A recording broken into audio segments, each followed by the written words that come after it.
Kunjungan rombongan Manny Pacquiao ke lapas kelas 2 A Wirogunan, Yogyakarta ini untuk bertemu secara langsung Mary Jane Vista Veloso, terpidana mati kasus narkoba asal Filipina.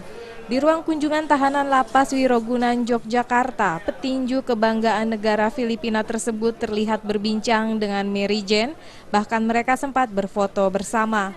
Sebelum meninggalkan lapas, petinju yang dijuluki Pac-Man ini bersama istrinya dan Mary Jane sempat melakukan doa bersama.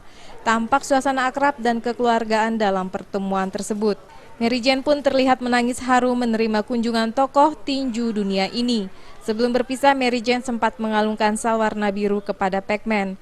Selain sebagai bentuk dukungan moral kepada Mary Jane, kepada Kepala Lapas Pac-Man juga menyampaikan terima kasihnya kepada pemerintah Indonesia yang telah menunda pelaksanaan hukuman mati kepada Mary Jane. Sudah saya sampaikan ya, Manny Pacquiao merasa berterima kasih walaupun ini baru sekedar ditunda aja, ditunda eksekusinya itu. Manny Pacquiao sangat berterima kasih kepada pemerintah Indonesia. Itu yang tadi yang disampaikan ke saya.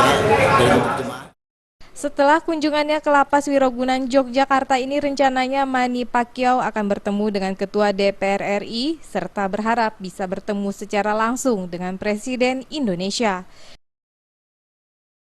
Dari Yogyakarta, Fauzan Ahmad melaporkan.